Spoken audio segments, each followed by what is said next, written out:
예, 하나님의 말씀 에베소서 4장 4절 말씀입니다. 하나님의 말씀 에베소서 4장 4절 말씀입니다. 제가 봉독을 해드리겠습니다.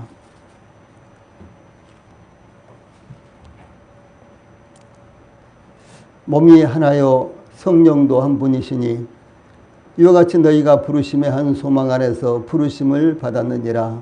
아멘. 자, 앞에 보시고 같이 한번 읽읍시다. 시작. 몸이 하나이요 성령도 한 분이시니 이와 같이 너희가 부르심의 한 소망 안에서 부르심을 받았느니라. 아멘.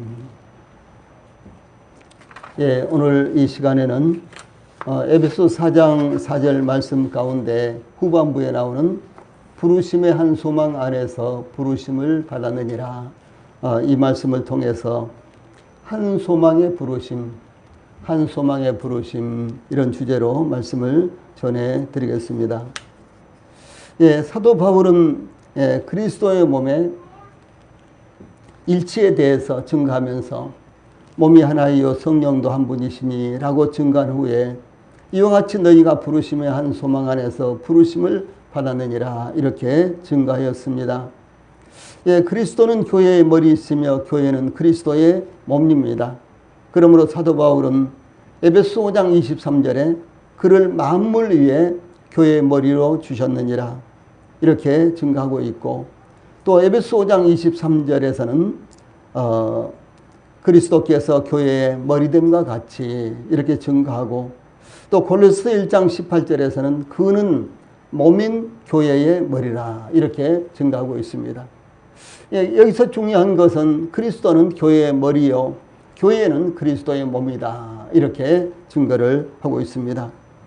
예, 이와 같이 그리스도는 교회의 머리이십니다. 머리에는 단 하나의 몸이 있는데 그 몸이 바로 교회다라고 하는 사실입니다. 이것은 교회가 얼마나 영광스러운 위치에 있느냐라고 하는 것을 의미를 하는 것입니다. 다른 말로 한다면은 우리 모든 성도들이 하나님 앞에서 얼마나 영광스러운 위치에 있게 되었는가라고 하는 것을 말씀하고 있는 것입니다. 예, 그러므로 교회가 한 몸을 이루어야 하는 원리를 설명하기 위해서 몸이 하나요 성령도 한 분이시니 라고 증거한 후에 곧바로 몸에 지체된 그리스도인들이 한 소망의 부르심을 받았다고 증거하고 있습니다.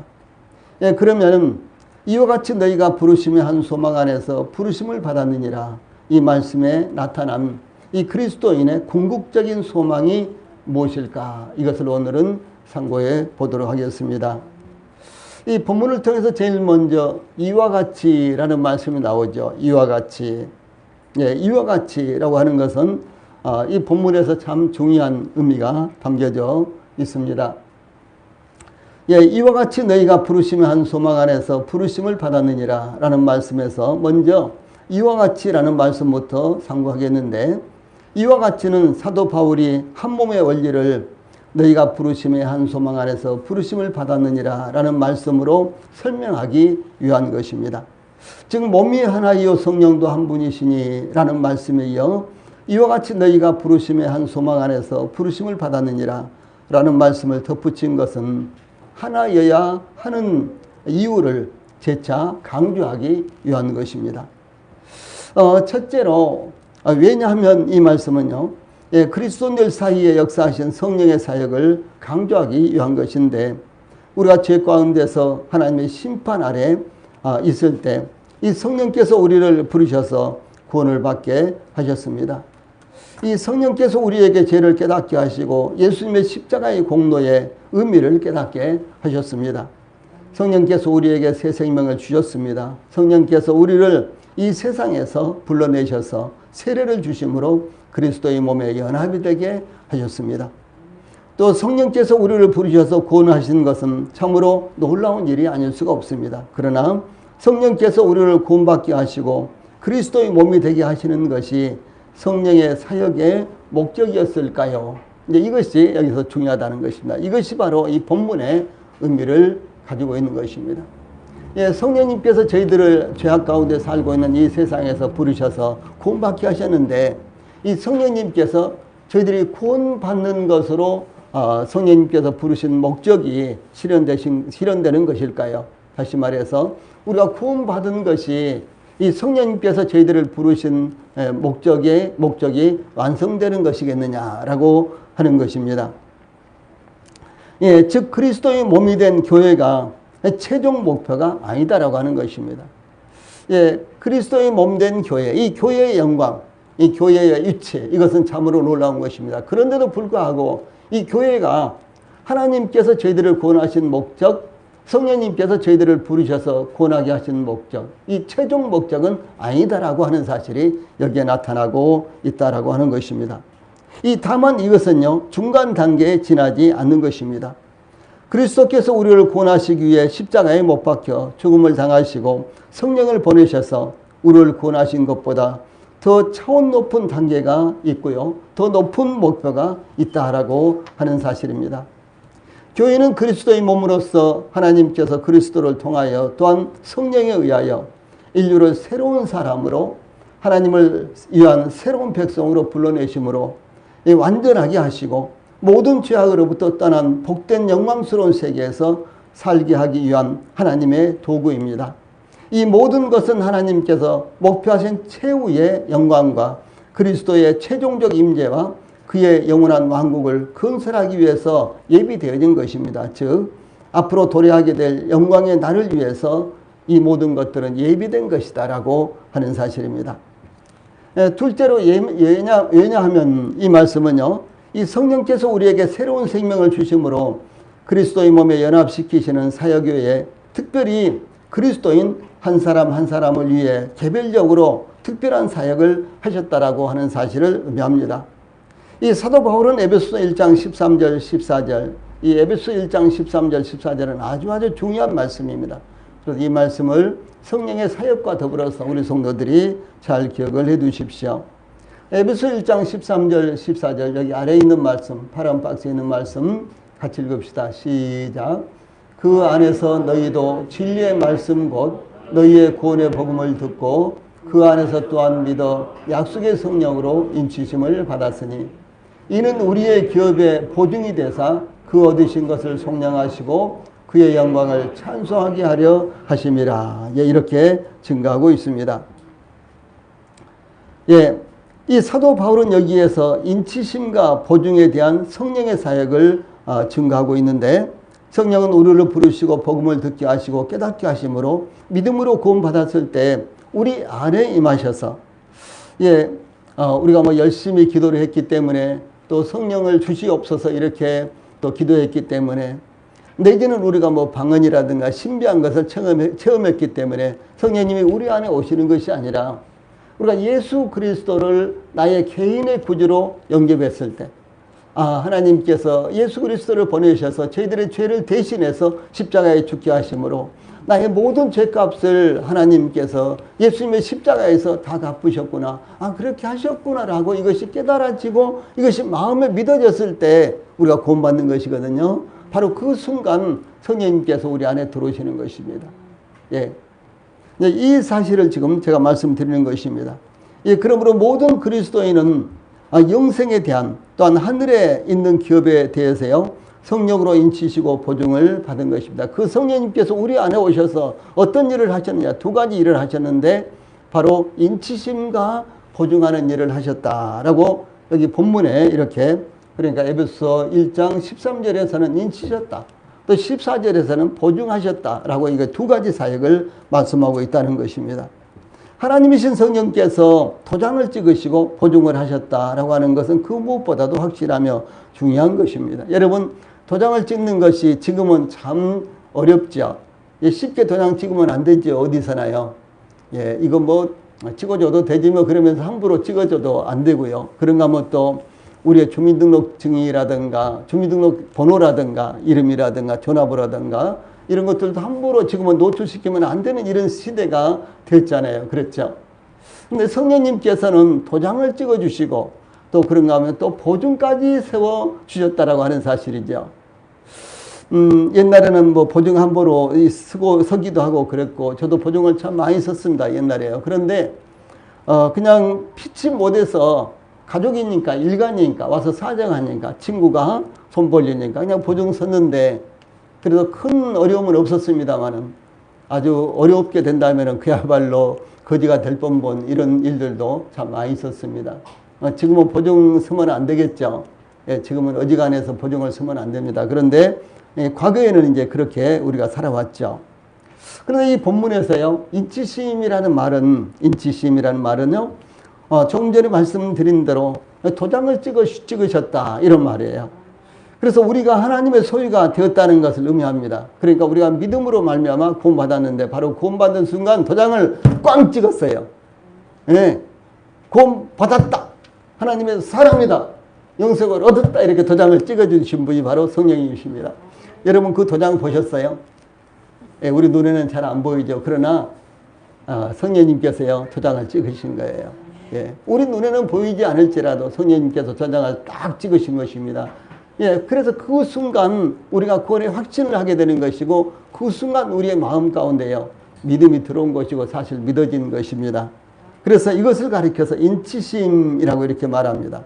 이 말은 우리가 하나님의 소유가 되었다라고 하는 것입니다. 여러분 무엇인가를 이제 흥정을 하다가 도장을 딱 찍으면 끝나잖아요. 그렇죠?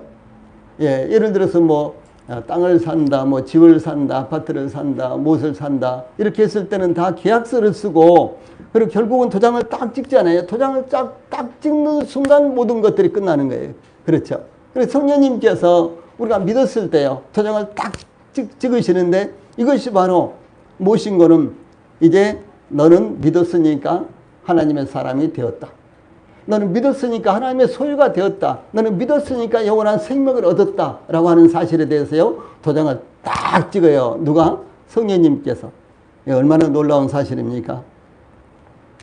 예, 그래서 이제 사도 바울은요 사도 베드로는 이렇게 증가합니다. 베드로 전서 2장 9절에서 너희는 택하신 족속이요 왕같은 제사장들이요 거룩한 나라요 그의 소유가 된 백성이니라고 증거했습니다.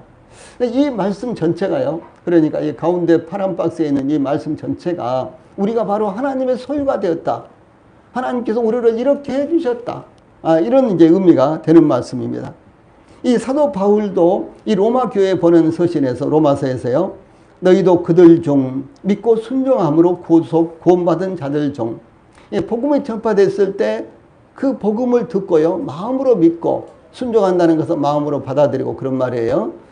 예, 그렇게 함으로 말미암아 예수 그리스도의 것으로 예수 그리스도의 소유로 부르심을 입은 자니라라고 로마 교회 성도들을 향해서 이렇게 편지를 보냅니다. 저희들도 동일하게 저희들이 믿었을 때 바로 예수 그리스도의 소유물로 하나님의 소유물로요 저희들이 인정을 받았다. 하나님께서 성령님께서 도장을 찍었다라고 하는 것을 의미를 하는 것입니다. 그 다음에 조금 전에 이제 에베소서 1장 14절에 있는 보증이란 말은요. 보증이란 말은 이와 같이 고린도후서 1장 22절, 5장 5절, 에베소 1장 14절 이렇게 세 군데 나타나는 이런 말씀인데 이 말씀은 히브리어 저당을 잡히다에서 온 말로요. 저당을 잡히다. 그러니까 저 사람이 약속 지킬지 안 지킬지 모르니까 내가 저당을 잡아놓는 거예요. 물건을 잡아놓는 것입니다. 예, 그런 거 있죠. 그래 보증금이라는 말이에요. 보증금. 예, 그리고 저당을 잡아놓는 것은 보증금을 받은 것이나 다름없죠. 예, 그것을 의미하는 것입니다. 그래서 이 저당을 잡히다에서 온 말로요. 하늘에서 우리가 얻게 될 기업에 대해서 성령께서 저당이 되어주셨다라고 하는 것입니다. 성령님을 우리에게 보내주셨, 우리가 믿었을 때, 우리가 믿을 때요, 성령님을 우리에게 하나님께서 성령님을 우리에게 보내주셨어요. 그 무엇인 거는 우리가 구원받은 대로 하나님께서 우리가 약속하신 대로 하나님께서 반드시 이루실 것이라는 사실을요, 삼일체 한 분이신, 삼일체 하나님 가운데 한 분이신, 한 위이신 성령님을 우리에게 보증물로 보내주신 거예요. 예, 그래서 성령님이 우리 안에 계신다는 것은 하나님께서 약속하신 것을 하나님께서 반드시 이루시겠다는 보증을 서주신 것이다라고 하는 사실입니다. 예, 그러니까 얼마나 이 사실이 놀라운 것입니까? 하나님께서 우리를 구원하신 것만 하더라도 우리에게는 감당할 수 없는 은혜입니다. 그런데 우리를 위해 약속하신 기업을 얻게 하기 위해서 하나님께서 성령으로 담보물이 되어주셨다. 성령님이 그 담보물이 되어주셨다. 하나님의 약속에 대한 담보물이 되어주셨다라고 하는 것은 참 얼마나 놀라운 일입니까? 여기 보증한다라는 말은요, 보증한다라는 또 다른 의미는 그 기업을 맛본다. 또는 그 기업의 첫 열매를 맛본다라는 의미입니다. 즉, 이 성령은 우리가 영원하고도 완전하게 받게 될 기업에 대한 보증으로 지금 이 땅에서 그 일부를 성령으로 받는다라고 하는 것입니다. 장차 우리가 저 하나님 앞에 갔을 때 하늘에서 모든 것들이 다 훤하게 드러나고 모든 것들을 이제 누리고 받게 되는데 그 아주 일부로 맛보기로 성령님을 저희들에게 보내주신 거예요. 그래서 성령님을 통해서 우리가 기도를 어떻게 해야 될 것을 알게 되고 하나님 말씀을 이해하게 되고 이런 모든 것들이 성령님을 통해서 이루어진 것입니다. 코로나19로 말미암아 요즘은 저 쇼핑센터나 뭐 백화점이나 이런 데 가면은 이 맛보기가 지금 없다 그러더라고요. 진짜 없어졌어요? 예. 근데 없답니다, 지금은.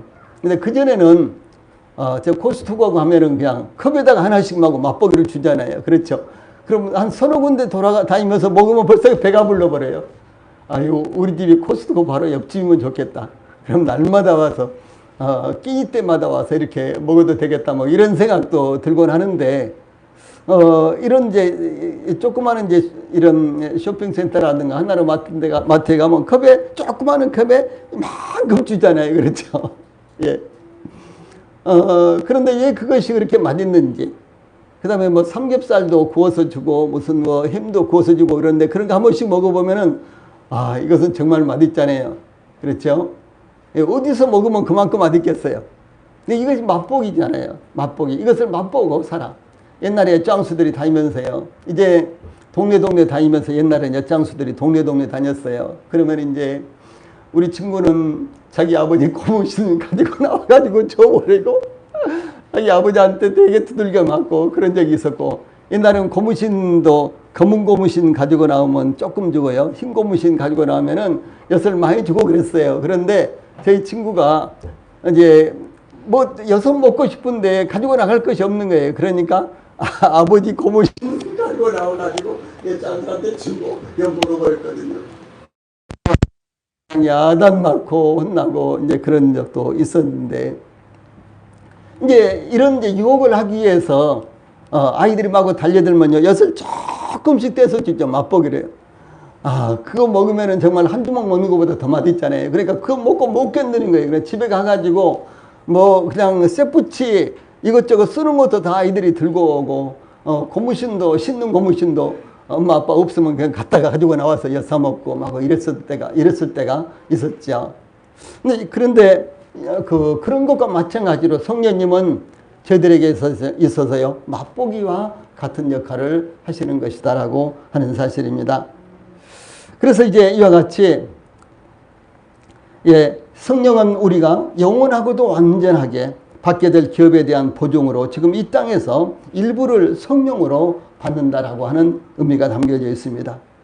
그래서 이와 같이 몸이 하나요, 성령도 한 분이시라는 말씀은 우리 모두가 성령으로 말미암아 한 소망 안에서 부르심을 받은 것을 증가하는 것입니다. 그러므로 우리 모든 그리스도인들은 지금 우리가 누리고 있는 영생과 그리스도의 몸이 된 것은 우리가 장차 얻게 될 영원한 기업의 맛보기에 불과하다라고 하는 것을 기억을 하시기 바랍니다.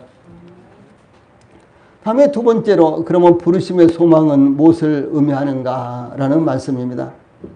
이 사도 바울이 우리가 한 몸을 이루고 있기 때문에 평안의 매는줄로 성령이 하나 되게 하신 것을 힘써 지키라 이렇게 공고하면서 세 번째로 제시한 것이 부르심의 소망입니다. 첫 번째로 제시한 것이 몸이 하나요, 두 번째로 제시한 것이 성령도 한 분이시요, 세 번째로 제시한 것이 바로 여기 믿음을 말씀을 하신 것입니다. 그래서 이제 모든 그리스도인들이 성령의 부르심을 받고 그리스도와 한 몸을 이루고 있다는 것을 깨닫게 되면은 하나님께서 구원받은 성도들을 위해서 예비하신 복스럽고 영광스러운 소망에 대해서 더욱 큰 기대를 갖게 되는 것입니다. 그러므로 사도 바울은 에베소 교회를 위해서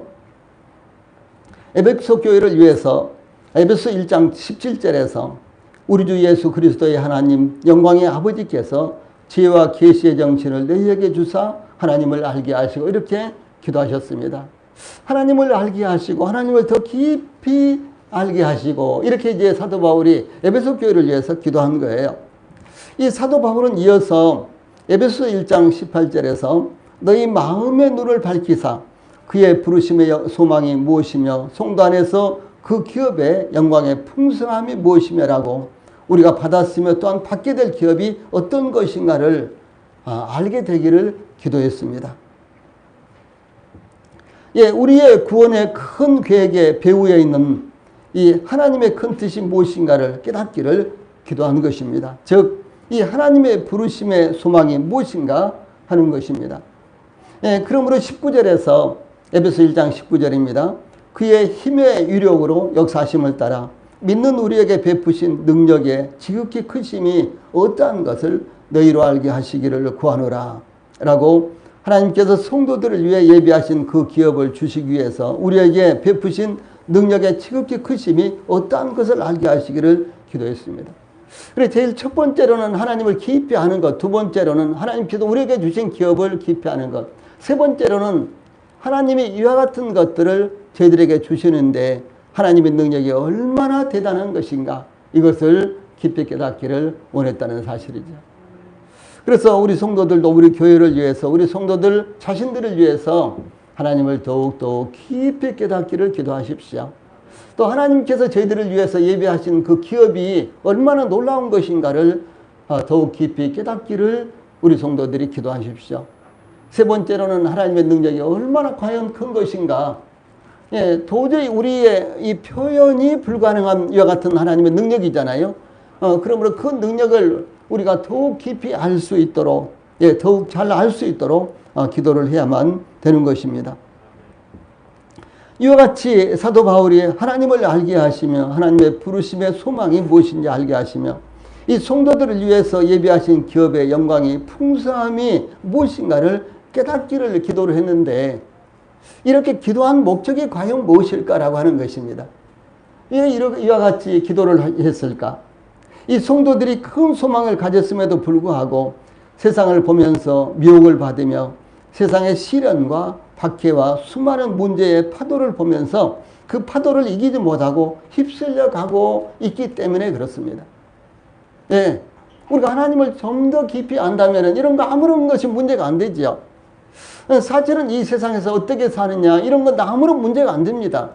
우리가 하나님을 깊이 알기만 하면 그것이 가장 보배로운 것이고 그렇잖아요. 근데 거기에다가 하나님께서 우리를 위해서 예비하신 그 기업이 어떤 것인가, 하나님이 저희들을 구원하시고 또 약속하신 것을 이루시는데 그 하나님의 능력이 어떤 것인가 이것을 안다면 얼마나 놀라운 것입니까? 네, 그런데 사도 바울은 특히 이 본문에서 우리를 부르신 소망을 바라보지 못하고 잃어버림으로 성령의 하나 된 것을 지키지 못하고 와해시키고 있기 때문에 이와 같이 기도한 것입니다. 이 그리스도인들은 과거 지향적인 사람이 아니라 미래 지향적이어야 되는 것입니다. 그래서 사도 바울의 서신이라든가 주 예수님의 이와 같은 행적이라든가 이런 모든 성경에 있는 모든 것들을 보면요 한결같이 미래 지향적이에요. 이 과거 지향적이 아닙니다. 이 그리스도인들의 과거는 허물과 죄로 죽은 상태였습니다. 그러므로 허물과 죄로 죽은 상태였는데 자랑할 것이 무엇이겠어요? 아무것도 없는 것입니다. 그래서 아무것도 자랑할 것이 없었습니다. 죽은 사람이 큰 업적을 이뤘다고 할지라도 그것이 무슨 자랑거리가 되겠습니까? 에베소 교회는 이방인들로 이루어졌죠. 그들은 과거에 육체로는 이방인이며 할례를 받지 않은 무리로서 하나님의 약속도 없는 자들이었습니다. 자랑할 것이 아무것도 없었다는 것이죠. 또한 에베소 2장 12절에 보면요. 그때 너희는 그리스도 밖에 있었고 이스라엘 나라 밖의 사람이라 약속의 언약들에 대하여는 외인이요 세상에서 소망도 없고 하나님도 없는 자이더니라고 이렇게 증거하고 있는데 세상에서 소망도 없고 하나님도 없는 사람들인데 자랑할 것이 뭐가 있어요? 예, 세상에서는 하나님을 알지 못하기 때문에 돈을 얼마나 가졌느냐, 얼마나 권세를 가졌느냐, 얼마나 배경이 있느냐, 뭐 얼마나 심지어 건강하느냐 이런 것들로 자랑하지 않아요. 그러나 하나님이 없다면, 소망이 없다면 이와 같은 것들은 아무 의미가 없는 것입니다. 물법空입니다. 안개와 같은 것입니다. 그래도 우리가 이제 사도 바울이 증거하는 것이요, 우리가 자랑할 것이 있는데 그것은 무엇이냐? 하나님으로 자랑하자라고 하는 것이죠. 하나님 안에 있는 것을 자랑할 수 있는 거예요. 그러나 우리가 하나님을 알지 못했을 때 하나님도 없고 소망도 없었는데 자랑거리가 아무것도 없다라고 하는 사실이죠. 그래서 하나님 앞에서 자랑거리가 아무것도 없었습니다. 그때 교회 안에 분란이 그때요. 그런데 육신적인 그리스도인들은 과거지향적인 육신적인 것들을 자랑합니다. 과거에는 내가 어떤 사람이었고, 과거에는 내가 무엇을 했고, 뭐 과거만 이야기를 하는 것입니다. 이 과거에 매여 있는 사람을 가리켜서 과거지향적이라고 하는데, 이 과거지향적인 사람은 앞으로 나가지를 못하는 것입니다. 그리고 이 과거 때문에 그것이 발목이 잡혀가지고요, 앞으로 나가지를 못하는 거예요. 발전을 못하는 것입니다. 그리스도인들은 그렇지 않다는 거죠. 그래서 이 자랑거리가 없는데 자랑거리를 만들어내는 것이 곧 교회 안에 거리를 만드는 것입니다.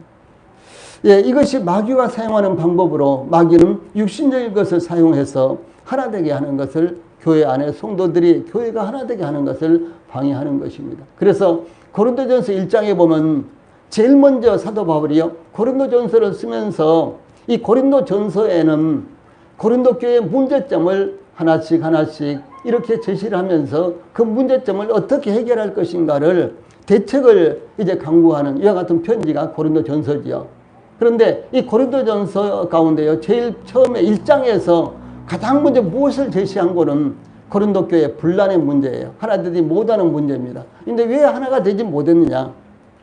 어떤 이들은요, 고린도 교회 성도들 가운데 어떤 이들은 우리는 베드로파 이렇게 이야기한 거예요. 어떤 사람들은 또 우리는 아볼로파, 어떤 사람들은 또 우리는 바울파.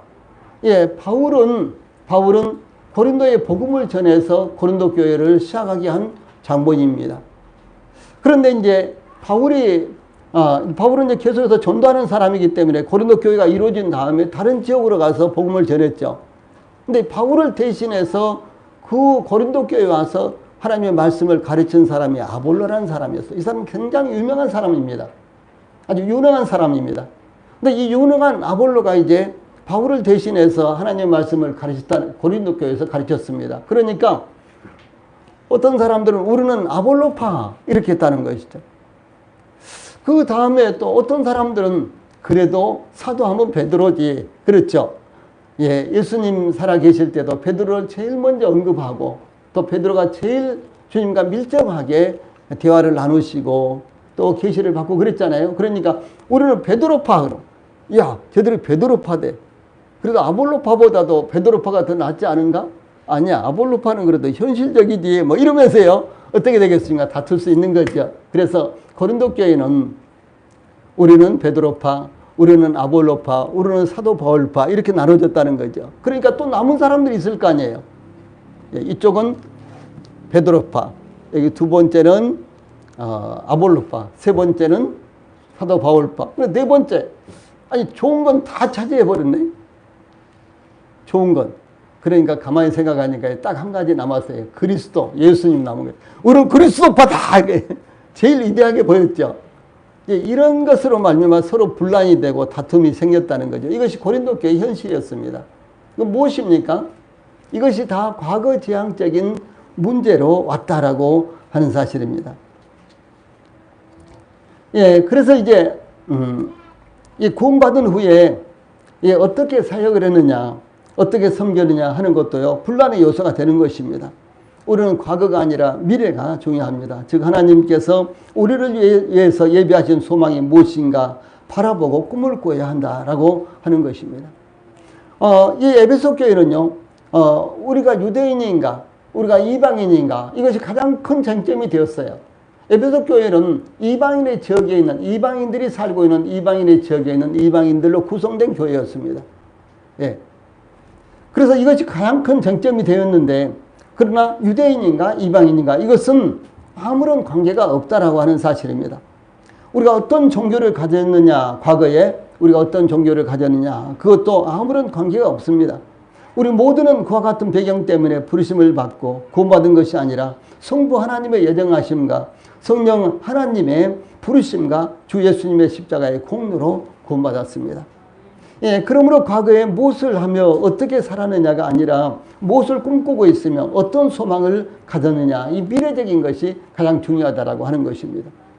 구원받기 전에 교회에서 나는 장로를 했고, 나는 뭐 집사를 했고, 나는 목사를 했고, 나는 또 무엇을 했고, 이것이 뭐가 중요해요? 실제로는 구원받음으로부터 비로소 시작되는 것이죠. 예, 그래서 너희가 참으로 하나님의 은혜를 깨닫는 날부터 너희 중에서와 또한 온 천하에서도 이제 열매를 맺어 자라는도다라고 골로새 1장 6절에 이렇게 증거하고 있습니다. 우리가 구원받을 때부터 우리의 신앙생활이 비로소 시작이 되는 거예요. 그러므로 그 전에 있었던 것들은 이건 아무런 의미가 없는 것입니다. 그 전에 무엇을 해도 그것이 하나님 앞에 받아지는 것이 아니고, 그것 때문에 구원받은 것도 아니고, 구원받는 것도 아니고, 그것이 하나님 앞에 상급으로 주어지는 것도 아니다라고 하는 사실입니다. 존 맥메일이라는 아주 유명한 목사님이 계시는데요. 이 목사님의 설교에 이런 이야기가 나옵니다.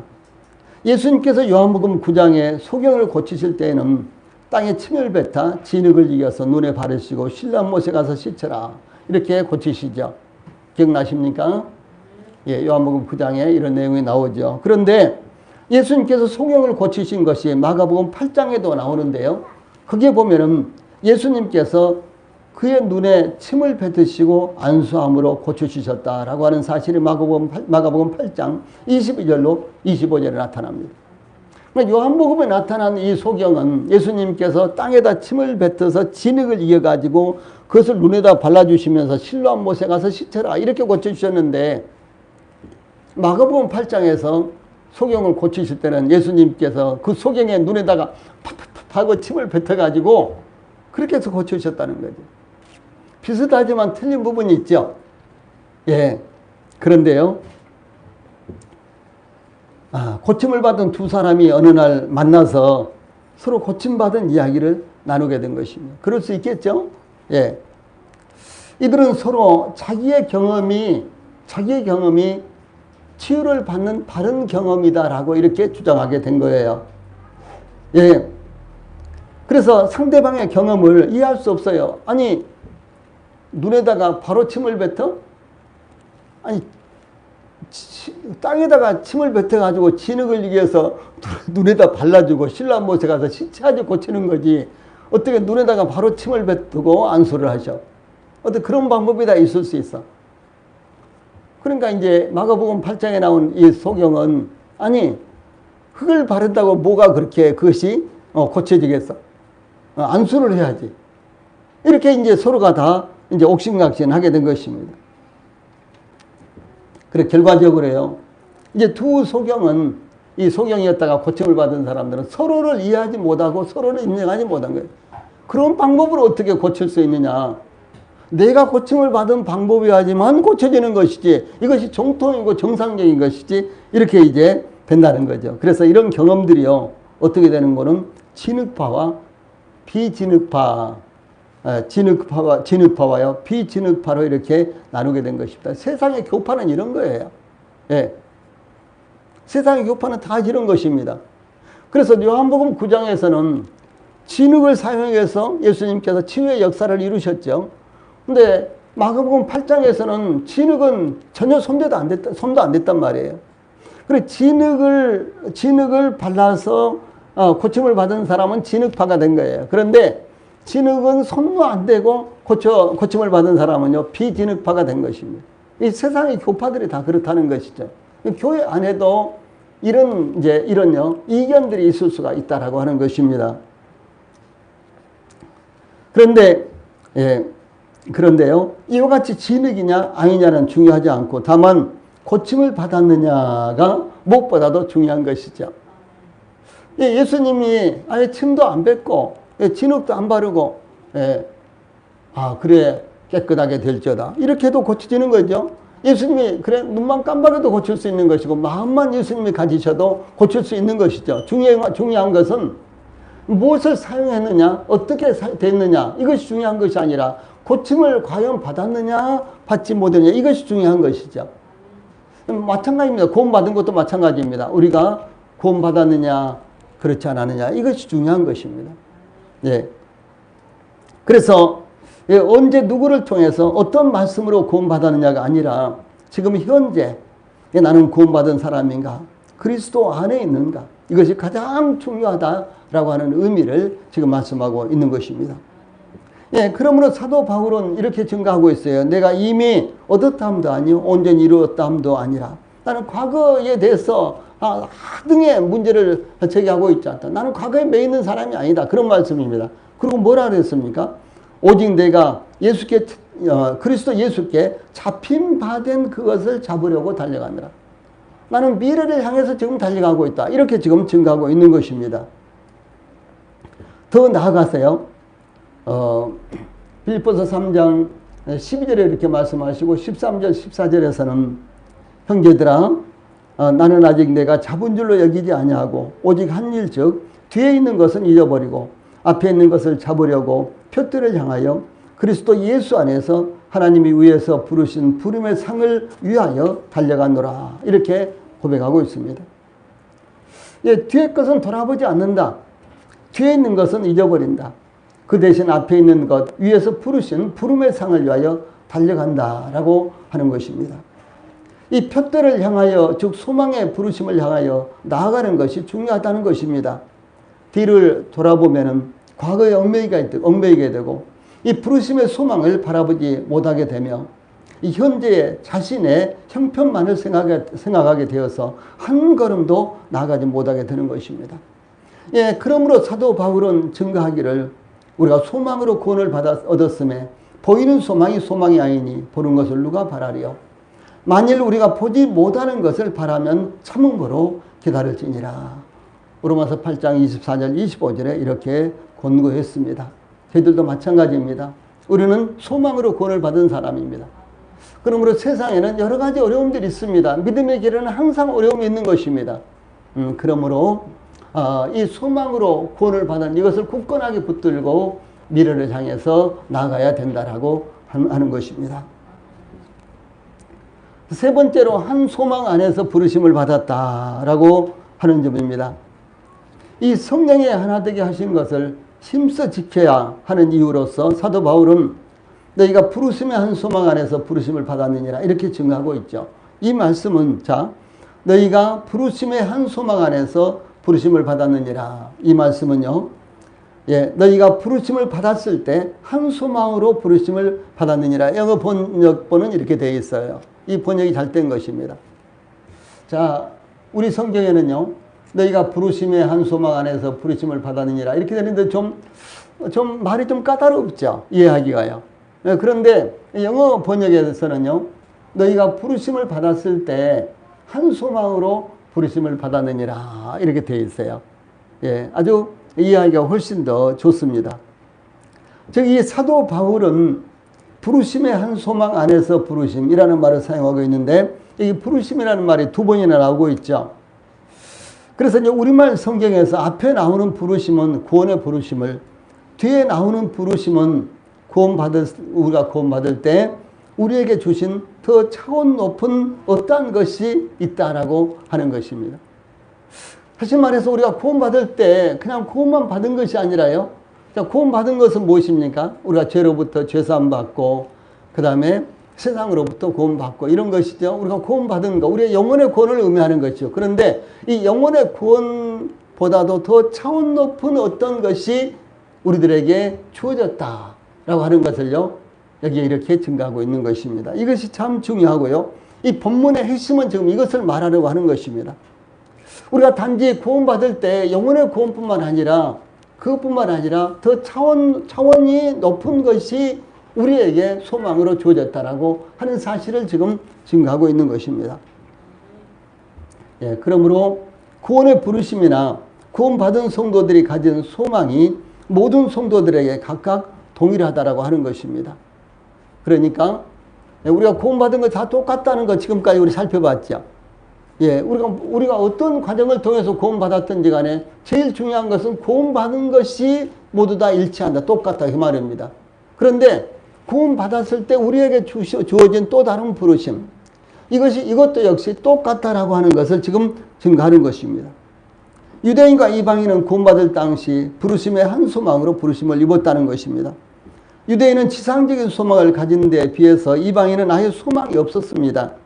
그러나 이제 그리스도 안에서 둘이 한 부르심의 소망을 가지게 되었는데, 즉 구원받은 유대인은 지상적인 소망을, 구원받은 이방인은 하늘의 소망을 가지게 되었다는 것이 아니라 그 둘이 동일한 하나의, 이것은 하나의 그런 말입니다. 한 소망, 하나의 소망, 그런 말입니다. 동일한 소망을 가지게 되었다는 것을 의미합니다. 그러므로 유대인이나 이방인이 모두 한 소망을 가졌기 때문에 서로 차이가 없습니다. 차이가 없기 때문에 다툼이 일어날 수 없는 것입니다. 그러므로 구원받은 유대인이나 이방인이 가진 동일한 소망, 그것이 과연 무엇이냐는 거죠. 구원받은 유대인이나 구원받은 이방인이나 동일한 소망을 가졌는데 그 동일한 소망은 과연 무엇일까라고 하는 것입니다. 그래서 사도 바울은 이렇게 증거했어요. 너희를 위하여 하늘에 쌓아둔 소망을 인함이니 곧 너희가 전에 복음 진리의 말씀을 들은 것이라고 이렇게 증거했고요. 사도 베드로도 썩지 않고 더럽지 않고 쇠하지 아니하는 기업을 잊게 하시나니 곧 너희를 위하여 하늘에 간직하신 것이라고 증거하고 있습니다. 그래서 이 구원 받을 때 우리가 영혼의 구원 말고 더 차원 높은 무엇이 있다 그러는데 그것은 어디에 있다고요? 하늘에 쌓아두었다. 하늘에 간직해 두었다라고 하는 것입니다. 그것은 아직 저희들에게 주어지지 않은 거예요. 예.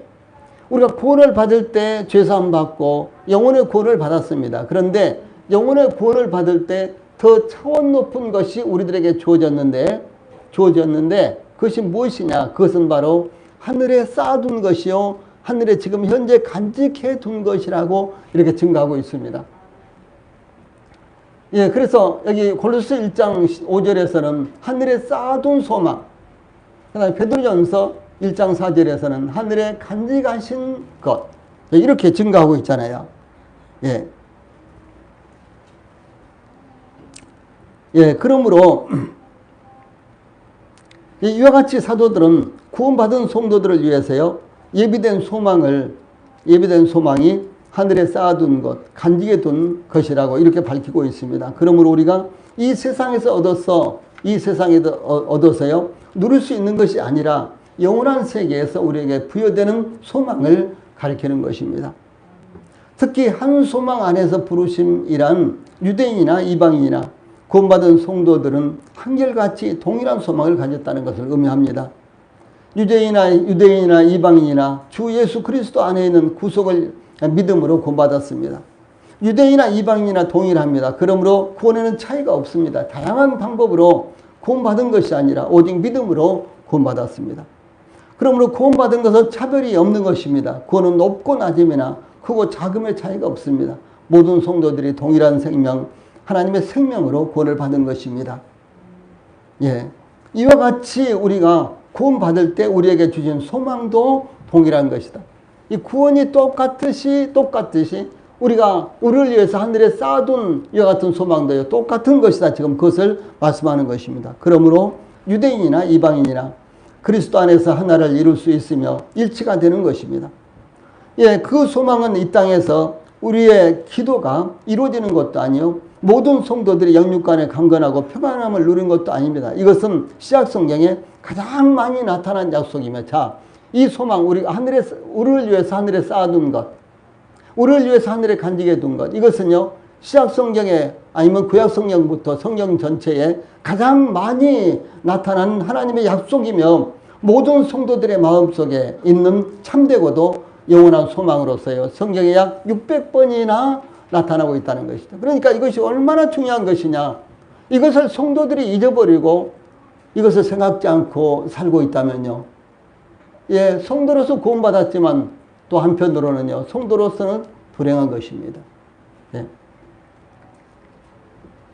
예를 들어서 음식을 먹음으로 말미암아 생명을 유지하지만 맛을 모르면 얼마나 불행한 것입니까?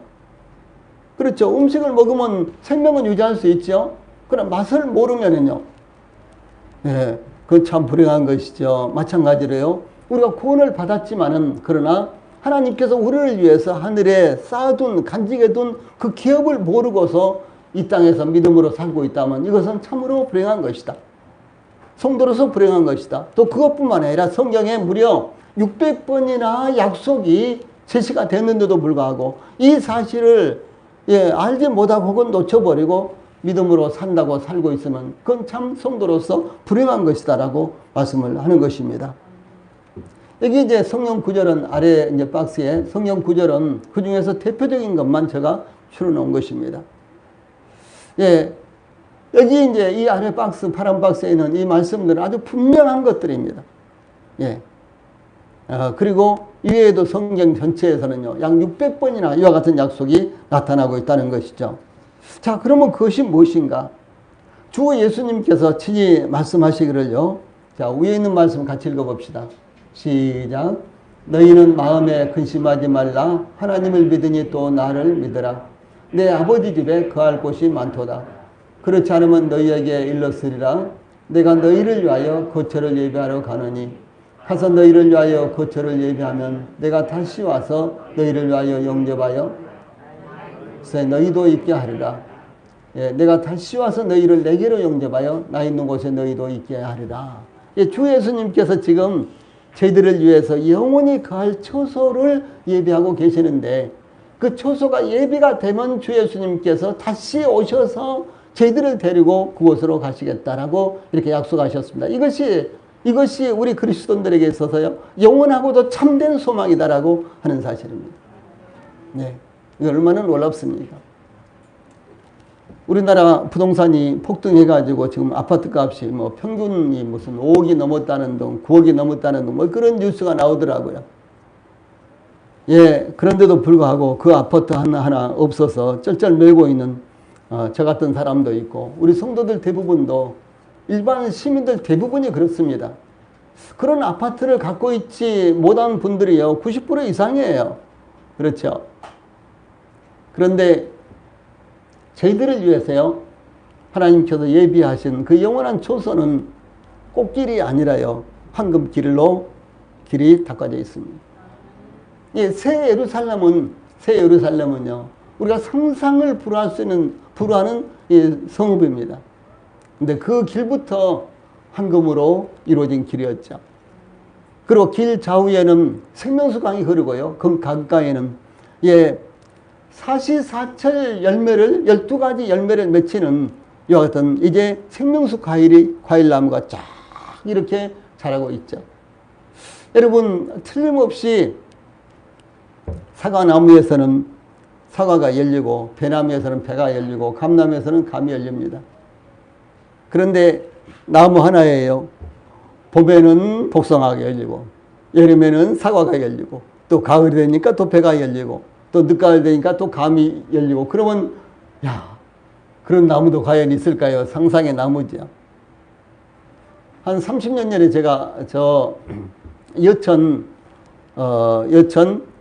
거기도 이제 여천 포항제철이 있잖아요. 거기 이제 제가 집회를 하러 갔었는데, 포항제철에서 시험적으로 운영을 하는 그런 이제 온실 농장이 있더라고요. 근데 거기 이제 온실 농장이 아주 엄청나게 커요. 평수가 얼마나 큰지 잘 기억은 못 하는데 엄청나게 큰데, 완전히 이제 사면 천정까지 다 유리로 만들어졌는데, 거기 들어가 보니까 고추하고 토마토하고 이제 제일 기억나는 것이 이제 그것인데, 그 외에도 이제 벼도 좀 심고 뭐 여러 가지 이제 작물들을 여기저기 시험 재배하더라고요. 그런데 참 인상 깊은 것이 무엇이었는 거는 나무 하나에 그 고추나무인데, 고추나무가 뭐 커야 이 정도 뭐 잘 자라야 이 정도 되잖아요. 근데 고추나무가 한 2m도 더 되게 이렇게 고추나무가 커요. 고추나무 하나가. 그런데 이쪽 가지에는 파란 고추가 열리고, 이쪽 가지에는 빨간 고추가 열리고, 고추 한 나무예요. 그리고 또 저쪽 가지에는 너무너무 신기해서 가서 보니까요, 이만큼만 토마토가 주렁주렁 열려 있는 거예요. 세상에 여러분, 목사님 거짓말 하셔도 좀 이해가 되는 거짓말을 하세요. 아니, 그래도 상식적으로 좀 통하는 거짓말을 하셔야지. 여러분, 그럴 줄 모르겠죠. 예, 그런데 제가 한 30년 전에 봤어요, 그걸요. 예.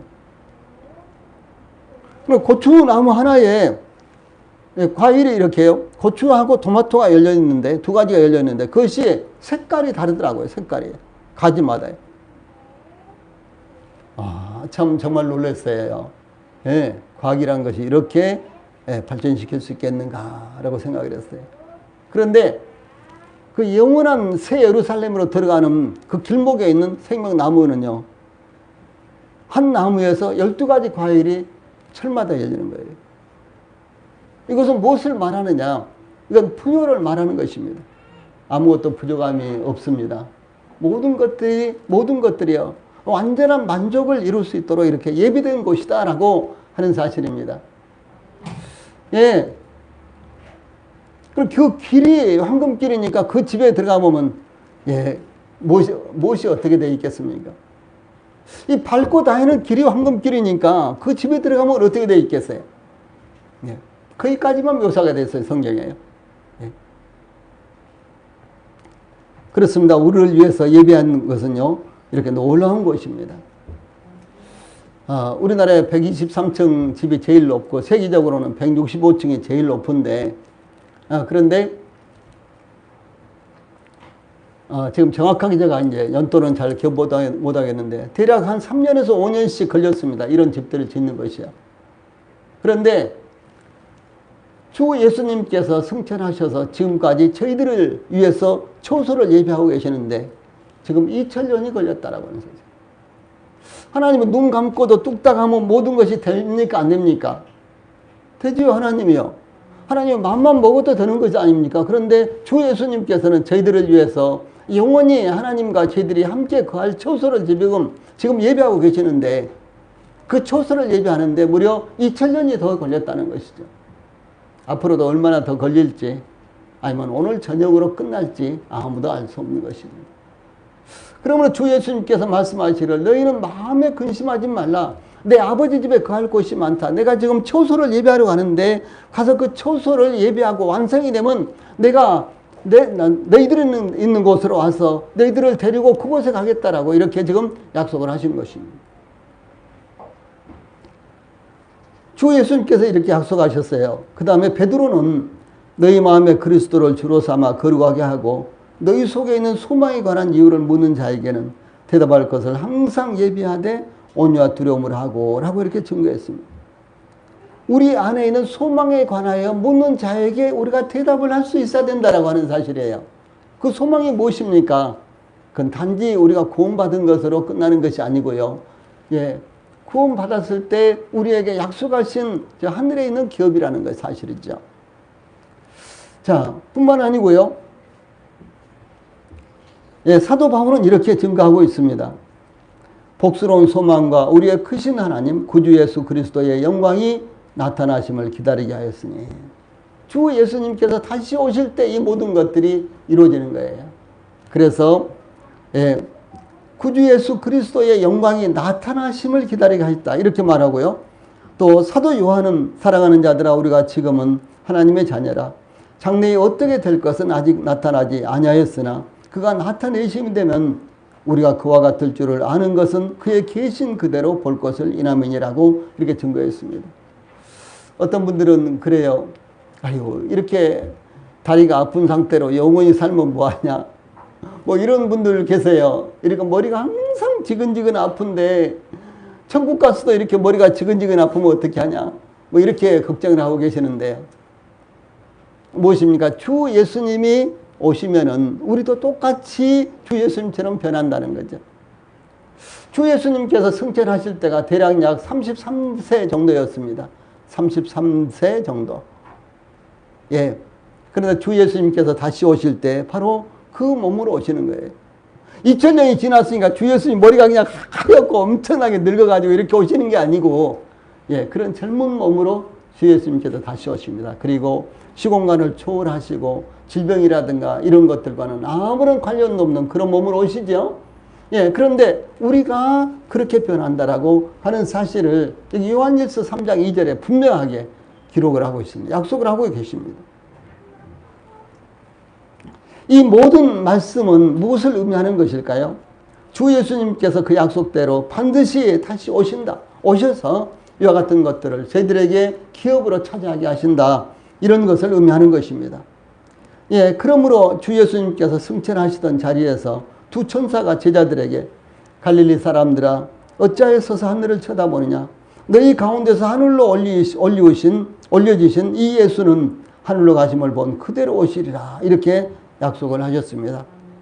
그러므로 모든 그리스도인들이 우리의 크신 하나님 구주 예수 그리스도의 영광이 나타나심은 이것이 가장 복스러운 소망. 한번 해봅시다. 복스러운 소망. 이것이 우리 그리스도인들에게요 가장 복스러운 소망이다라고 하는 사실입니다. 예, 그러므로 주 예수님께서 승천하실 때부터 지금까지 모든 신실한 그리스도인들은 예수님의 다시 오심을 가장 큰 소망으로 삼고 믿음으로 살아왔습니다. 그리고 기다리며 살아가고 있는 것입니다. 그러면 초대교회 시대부터 지금까지 신실한 모든 하나님의 백성들이 한결같이 주 예수님의 다시 오심을 기다렸다는 것은 무엇을 의미할까요?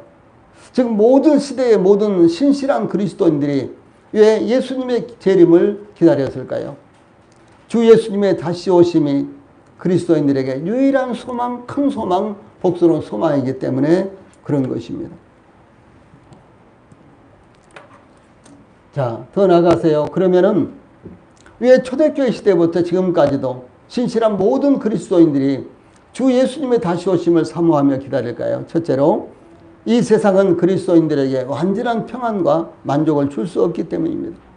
우리가 아무리 발버둥을 쳐도 물질이 부족한 분들은 물질 때문에 아무리 발버둥을 쳐도 자기가 원하는 대로 물질을 얻었다고 할지라도 건강 때문에 항상 애를 먹고 기도하고 발버둥을 치는 분들이 완전히 건강을 얻었다고 할지라도 그랬다고 할지라도 완전한 평안이 우리 안에 들어오는 것은 아니라는 것이죠.